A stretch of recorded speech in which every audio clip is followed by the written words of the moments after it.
Let's be honest, we've all done it. Used a razor blade and just tossed it in the trash without a second thought. But what if that simple little act is actually a hidden hazard? Well, today we're going to break down the right way to get rid of them. It's a really simple method that makes a huge difference in safety. Okay, so let's start with the problem. That loose razor blade you threw out? It isn't just another piece of garbage. It's a sharp, totally unseen risk that's now making its way through our homes and out into the community. I mean, have you ever really thought about it? Once you toss that blade in the bin, it feels like the story's over. Out of sight, out of mind, right? But actually, its journey is just getting started. That tiny piece of metal kicks off a surprisingly dangerous trip.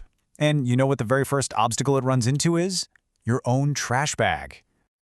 And boom! Here's where things go wrong right away. A standard kitchen trash bag, well, it's just no match for a sharp blade. It can easily slice right through, turning from something contained into a totally exposed hazard.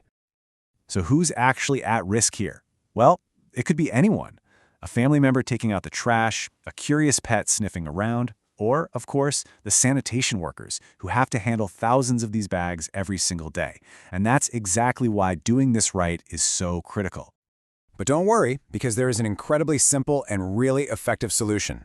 It's all about creating something we're going to call a blade bank. So what's a blade bank? Just think of it like a little fortress for your used blades. It's literally just a dedicated, puncture-proof container that makes sure they can't escape and cause any harm. And the best part, you don't need to buy anything special for this. I bet you have a perfect blade bank in your home right now. An old coffee tin, a sturdy plastic bottle from vitamins, anything like that works, as long as it's rigid and can't be punctured. So how do you actually do it? It all boils down to a super simple 4-step process. This is the whole method for getting it right every single time. Okay, let's just walk through this together. Step 1, protect yourself. If you're handling a loose blade, it's a good idea to wear gloves. Then, just wrap it up in some paper or tape to cover those sharp edges. Step 2, pop that wrapped blade into your blade bank. Step 3, and this is important, label it. A big, clear, sharp, or used blades warning is key. And finally, step 4, just store it somewhere safe, away from kids and pets, until you're ready to get rid of it.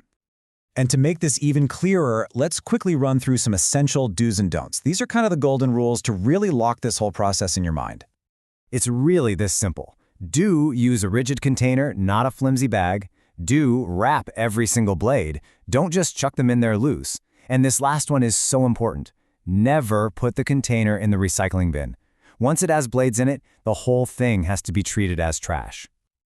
All right, so what happens when your blade bank starts getting full? Let's cover the final phase, sealing it up and throwing it out the right way.